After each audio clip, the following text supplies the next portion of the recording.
This is July 14th, and I'm doing my third major update on what's going on in my hummingbird garden. Last night we had over an inch of rain. There's a couple different storms, very, very windy, especially this morning. Actually had the moon vine. It's in a huge pot. It tipped over, so that fell over, and a branch broke off of one of my tulip trees. So that was my disaster report. Nothing else, everything else was okay, but it was really, really windy this morning. I believe that probably happened this morning. I know for sure the vine tipped over this morning. So anyway, my exciting thing this week has been being able to grow a native lily in the garden. It's called Turk's Cap, and so I wanted to show you that.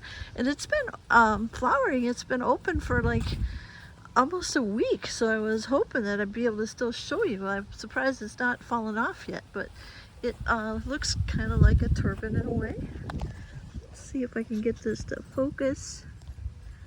Like that. It is such a cool, beautiful lily. You know, and this is on its last leg, but it was even more beautiful, had better colors earlier in the week. So other things that happened, all this rain, I swear, and I shouldn't swear, but the hollyhocks, oh my God, it's like they grew another foot overnight. I mean, I'm 5'6", and they're all taller than I am. I mean, that yellow one back there, my God, that's probably about 7-8 feet tall. So everything is kind of taking a big growth spurt with water. Water means growth. Plants like water, except for we are getting pretty soaked here, and we could use a drying out.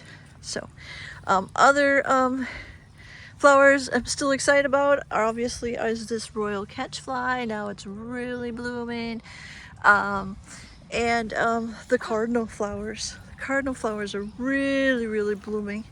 And I did see today, and I haven't seen hummingbirds a lot, but I did see them going after the cardinal flower today, which was really, really cool.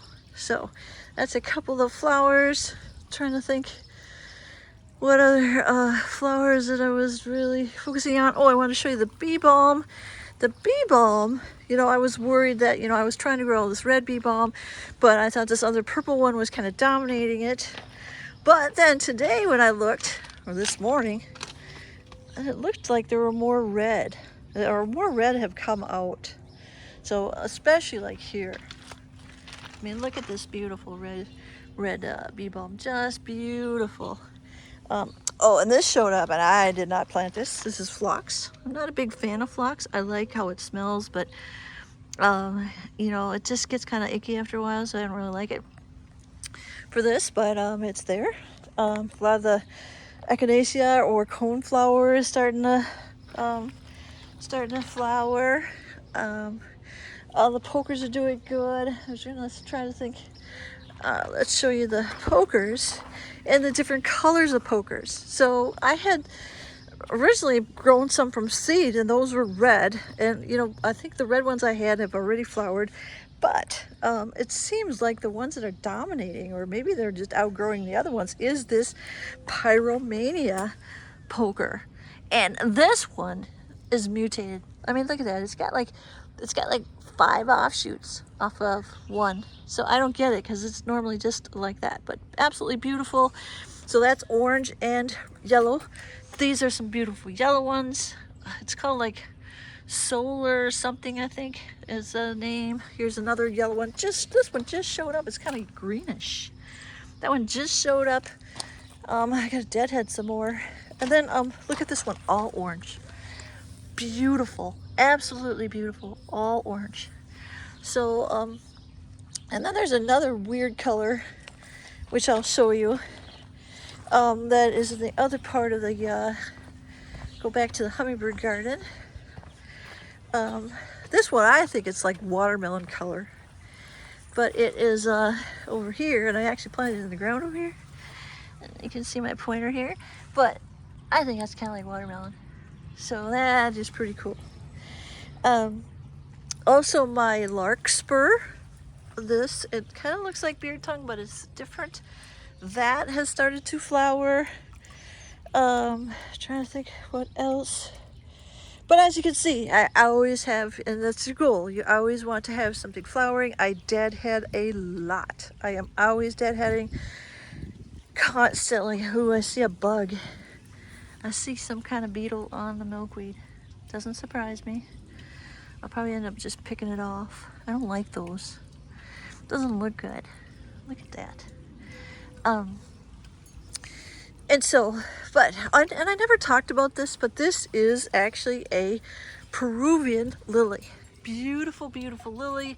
It's tropical, you know. I think you probably could, at the end of the summer, dig up the bulb and then just replant it in a pot next year. But obviously it's not one of those that you can just keep in the ground and it's gonna come back and withstand the winter temperatures. So, but you know, this was also a very expensive lily. It was like my end of the year reward for surviving the academic year. I saw it and I just thought, oh my God, it's so beautiful. Look at all the colors, and it's got red. So I ended up giving myself a treat. Also, this one, last week when I showed it, it was all green. There were no flowers at all. And that is actually a like a snapdragon vine. And look at how after I deadheaded it, it just took a little bit. You know, it takes like a week or two a lot of times. And look at how it's full again. It's getting full again of flowers, which is really cool. I'm trying to think what else. I moved some things around. I wanted the fountain here, this girl. She was getting like overshadowed by this butterfly flower got taller than I thought it was going to, and so and that's right here, and so, you know, I just thought, well, I'll move her here and I'll put this, I think it's called Auris, A-U-R-I-S, is behind her in the white and pink flowers. And actually hummingbirds do like these, but those are really kind of elegant. There's pink and there's white, and those are perennials. You can grow them and they will come back. In fact, I have some over in the butterfly area. Let's see what else. Let's see. I think that is all. But and the other thing I wanted to mention is, you know, I always grow Mexican sunflowers because hummingbirds do like them. Well, they usually are supposed to be 3 to 5 feet tall. Well, so instead of planting them by seed, which I normally do, I just bought a couple. And oh my God, look at this. This is a Mexican sunflower. And there's the orange. It's only like a foot tall. Weird. So weird. And I actually put one up here.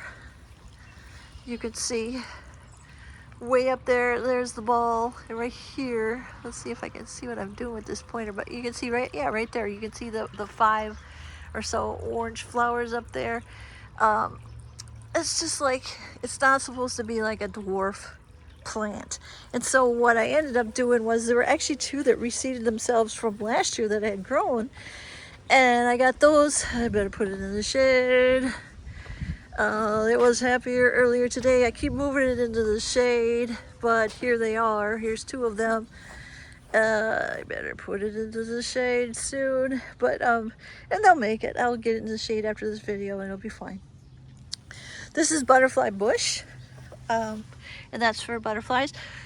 You know, I've had a couple of these that didn't come back after winter, and I just learned that you really got to mulch them really good. Put some mulch around them to get them to come back. But monarchs love those. Just as the dill is looking good. Oh my God, the dill, this is probably mammoth dill. That's getting really tall.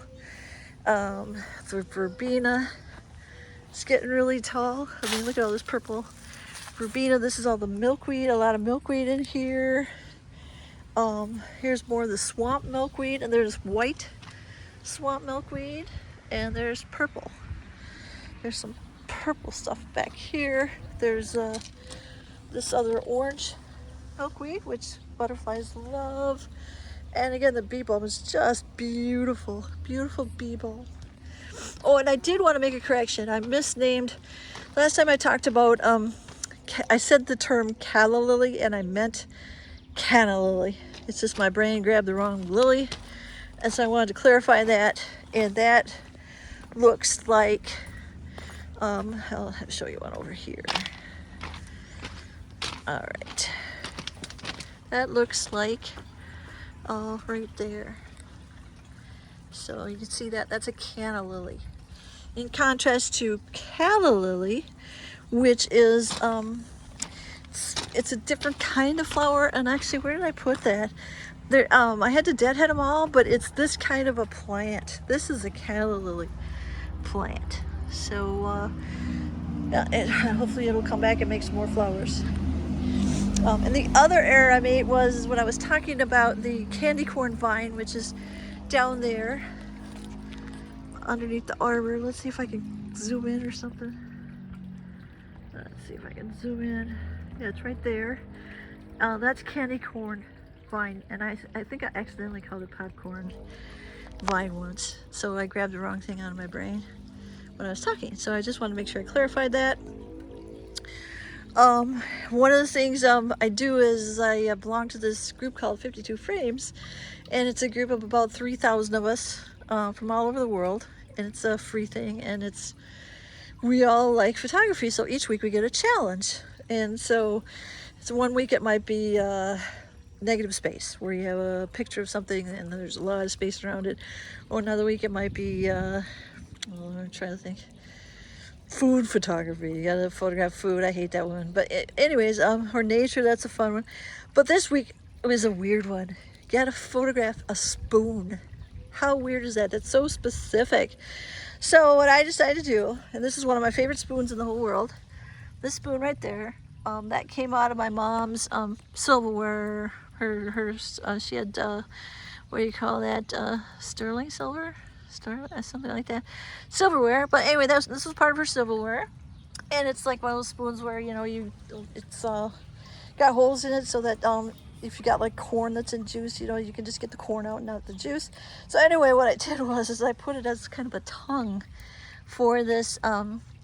One of my friends calls it a firefly. I don't know. I thought it was more like a dragonfly. I don't know. And it's eating flies. But anyway, I even I pulled a real fly off of a sticky trap and tried to show that it was like slurping up a fly. So I'm taking a picture of that. You know, that's my spoon picture. I have to focus mostly on the spoon, but you know, I'll show that it's a metal critter. So it's slurping up a fly.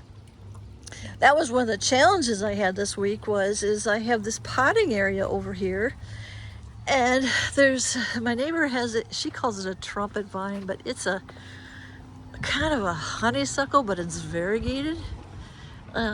This is also the neighbor that kept feeding the blackbirds, and that's why we had so many blackbirds. So I put up that sign, but don't tell anybody. But this vine, it's like a variegated vine. It's a honeysuckle. And there's always wasps by it, but I was getting bit, and I was like, I can't stand it. You can still see wasps. Anyway, I saw that there was it was making a paper nest, you know, those big paper nests like this, you know, one of these things like this. This is a fake one. And I even had a fake thing up, but it blew away. That is one thing about these fake wasp nest things. I think they work. I think they're good, but you've got to get a good one like this. This is the strong one, because these other ones, and I think I have one over here, these cheapy ones, and you get like 6 for like a few bucks. Where are they? I know there's one over there somewhere. But those, the wind takes them, the rain ruins them. They don't last as long. So make sure that if you're really serious about this and you don't want these wasps, don't get this kind over here. You know, they're cheap, the price is right. But this kind, they fly away. The water can really ruin their integrity. I don't even know how many of those I have left, but I had bought this one expensive one, and I don't know what it's made out of, but you stuff it with like grocery bags, the plastic bags, and to make it look more like a real nest. And so that, those are the ones I recommend. But it was making one of those paper, and it wasn't very far. You know, it was maybe like a 3-inch nest, and it was like right in the fence. It was right behind to the right of that where I put another wasp trap. And so, you know, this is what I did. You know, I used to read about how to get rid of wasps and stuff. And so you just take some Dawn dish soap, put it in a squirt bottle, add some water, shake it up, and you use that and you squirt the wasps, and they get sticky and they can't fly and they die. And they do drop. But do it like in the morning, you know, and or do it at night when it's darker, when they're less active. And I had to do it like twice. I thought, oh my God, they started rebuilding the second day. I thought I was never going to get rid of them, and a lot of wasps came out of there. Oh my God, there must have been hundreds. But you know what? They have not come back now. So, but it took persistence. It took me a couple of days, and it was kind of scary because there were a lot of wasps in there. This I forgot to mention is that this is some other lilies that I've been trying to pamper, and I'm going to put them in different places in the garden. But on the right here is leopard lily. It's also, there's another name for it is like freckle face lily. Beautiful little orange flowers, and hummingbirds love them. So that's these. This is actually a little bit different variety than this. And then this crocosmia. I love this. It's beautiful. It makes this red flower that is it's just incredible, and the hummingbirds love it. But you know, it's bulbs, and you buy these bulbs, and I've done this twice now where I just planted them in the spring, you know, follow the directions, and it would take until like July before they would start popping out of the ground. I just thought, so I thought, okay, I'm gonna try something different this year. So this year I said, okay, I'll put them in a pot. Well, I got, you know, like 3 bags of them, and there's probably like 4 in each bag. And then, you know, school got busy. I got too busy. And I just thought, oh God, I think these are all probably like dead. You know, you're supposed to have it in like a cool, damp, or not damp, a cool, dry place before you plant them. And I had them on the porch, so it was getting hot on the porch. And oh, because this is the worst ways. I thought for sure most of them were dead. And oh my God, it still worked. They all came up. Unbelievable. And I thought, you know, and the squirrels were digging in there. I didn't think I had anything left. So when that flowers, that will be super exciting, and the hummers are absolutely going to love crocosmia. So, and that's a red one. There's also, I think, yellow and orange ones. That is a red one. Trying to think. Wrote myself a note. Listen to this noise we have to deal with all the time. People racing through here. Listen to that. And that's not even bad. It gets worse. All right, I have to check my note. Oh, my focus this week. My focus this week has been swings. I've been putting swings up because the babies, hummingbird babies, have fledged. I know for sure there's little babies around. And so in probably another, I don't know, 2 weeks or so, August and September, they're going to start fattening up for migrating south. And when they do that, they are much more brazen. They're just going for their flowers. They don't care if you're there. They're just gotta, every 20 minutes they're eating their flowers. And you know, sometimes they'll run over the neighbor's flowers or whatever, but they will be staying around their flowers, and they're gonna be eating a lot. It's not like they're right now. I think they're eating a lot of bugs, you know, a lot of protein. They're shyer. But, you know, in a couple weeks, there's going to be a much more consistent hummingbird activity. So I started putting swings up, and they like to perch high. So as you can see, if you look up there, I put 5 swings on this thing, and I kind of nailed it up there. Oh my God, that was hard to do alone. I tell you, I said some very bad words, but I did get that to work. And you can see there's lots of different kinds of swings. There's 5 different kinds up there, you know, and you know, I do have a lot of swings. I was just noticing, you know, I started this garden in 2020. Maybe I buy 3 or 4 swings a year, and it adds up. So I got a lot of swings. I got some swing-like things down here. I got a swing over there. Got a swing in there. Here's another thing that I got a swing there. I got swings hanging there from the tulip tree. I even put some swings hanging down from the apple tree, and oh my God, I had to pick up more apples that fell from the storm, but there's up there, you can see some swings. So that has been my focus, is where do I put the swing, where do I put the swing? I almost got a little bit burnt out on it. I wanted to use them all because I had them. And so I was putting up all these swings because they will use them and they like to perch high.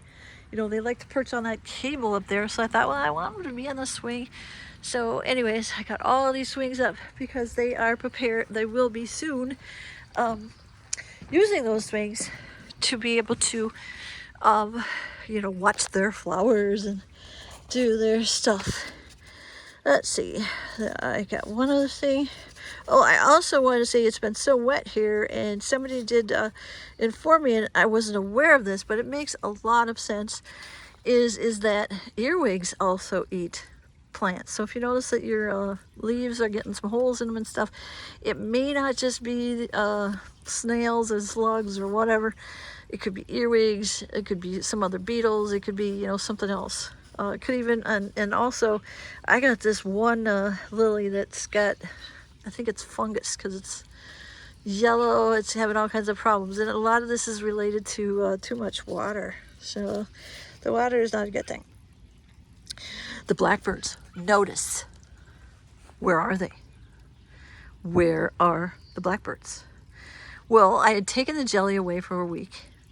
And then I noticed, you know, there are less blackbirds. So I brought back the jelly. And by the way, the orioles have fledged.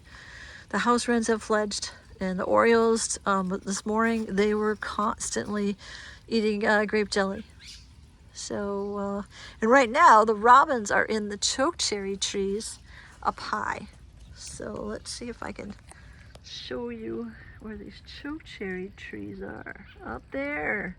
There are robins up there eating these chokecherries. And these chokecherries, you know, we always gravitate a lot of times toward what we know, what we grew up with. It turns out these chokecherry trees, they have little berries on them. It's almost all seed. You know, they're kind of like, they're not much to them. I can't believe, you know, growing up on a farm, we actually picked them because there's not much to them. But that's what the robins are eating. And these trees, when I was growing up, they would be in between different fields on the farm. You would have a long row of rocks, because every year you had to pick rocks out of the field before you went and seeded it.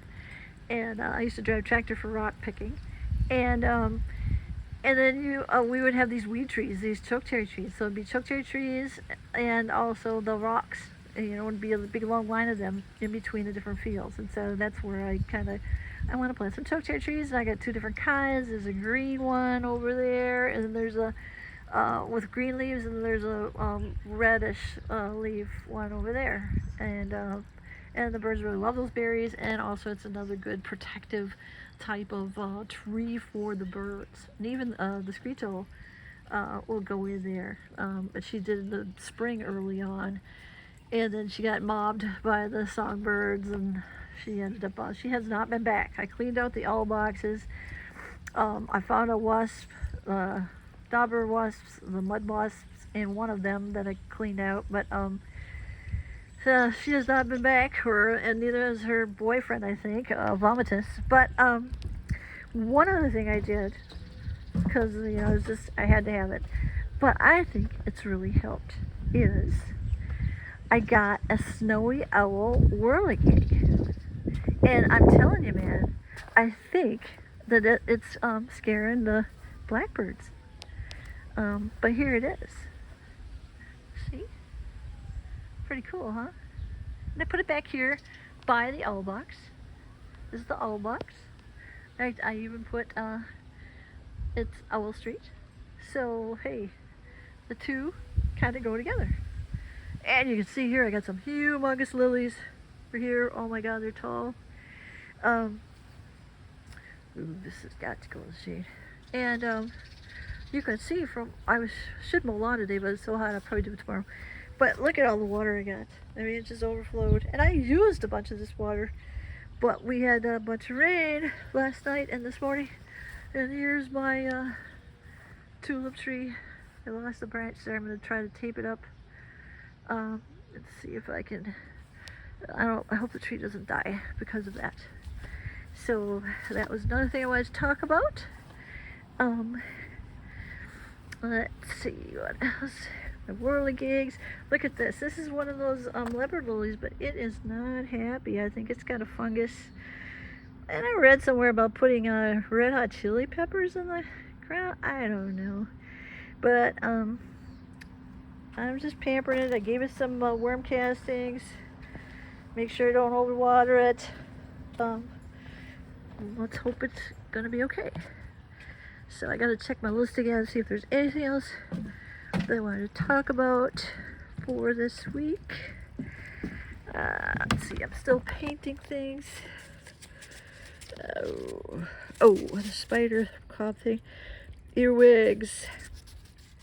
Again, make sure your dead head. Oh, I gotta check it. One other thing. The mourning doves were making a nest in this cardinal vine on this arbor, and oh brother, I wonder if they're up there. It's like why don't they go back into the gutters? Are you guys, are you up there? Anything up there? Maybe they changed their mind. It was up here. Anybody here? It's not there. I think it discovered that all this rain was not a good spot. So that's all good. That's cool. And then the very last thing I wanted to mention, because somebody was asking about it, and I gotta sneak over here and grab something out of the house. Let's see.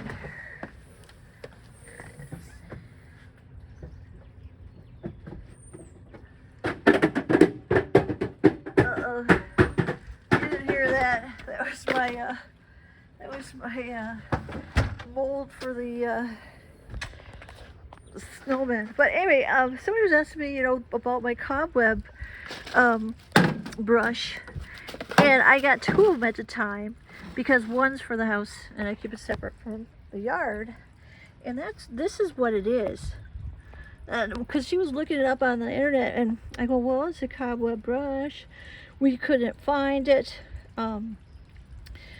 And then I was like, I don't know what I ended up using, but it's Cobert. It cleans all kinds of critters. But this is actually what the product is. So if you're interested in a cobweb brush that helps you, and all you gotta do is touch a cobweb, man, and it clings to it. It's awesome. That is a great product that I use in the morning. I try to get rid of some of the cobwebs around the flowers and different things. So anyway, that is what that is.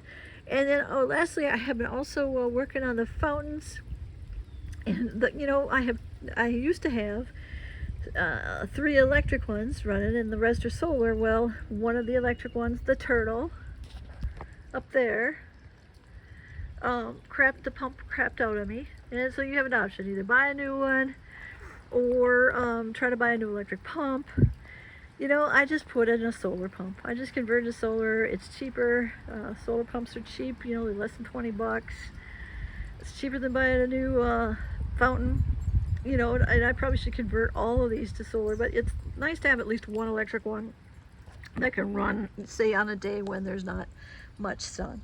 So anyway, that would be my recommendation. They also have ones that you can run off of a USB battery thing. But then you still got to charge the USB battery thing. So it's like, to me, I'd rather have solar, even though it may not always work if there's not good sun. But all you're paying is the quick charge of the pump, and they're cheap. Like I said, they're anywhere from $10 to $20, depending upon how much power you want for your pump. And so that's, to me, is a better option. Let's try to think of anything else. It is hot. Today is going to be hot. Tomorrow's going to be hot. More rain tonight. And then supposedly next week it's supposed to cool down. Next week is going to be the big experimental air show. Lots of people from all over the world are going to be here. So it's going to be a busy, busy week in Oshkosh. It is what it is. Where did I put my notes? And See, now I can hear more noisy people. Water. And I have noticed the birds are starting to use the water, by the way. And you know, with these hot days, water is critical. So make sure, if you can, have some sort of water out for your creatures. So I think that is all I'm going to talk about today, but I just wanted to update you on a couple of the different flowers. You know, and put up some swings, and make sure you're changing your sugar water out. You know, if it gets to be, you know, high 70s, 80s, you know, every 2 days. Gets if it reaches 90, you know, then every day, you know. But if it's like 70 to 70 or below, you know, maybe once every 5 days. But as it goes up, then you gotta change it more often. So anyways, I will let you guys go, and I hope you guys are happy. Oh my God, look at that. Look at the snowy owl is going like mad. Holy cow. How does it fly that way? The two wings go opposite ways. My neighbor was trying to figure that one out. I'm like, I don't think it's, you know, they had the worst direction, so maybe I put it together wrong. I had to take it apart, put it back together. In the process, I lost 2 pieces. So, I had trouble putting that thing together. The directions were not so good. Anyways, but have a good rest of your day, and if you're in a hot place, stay cool.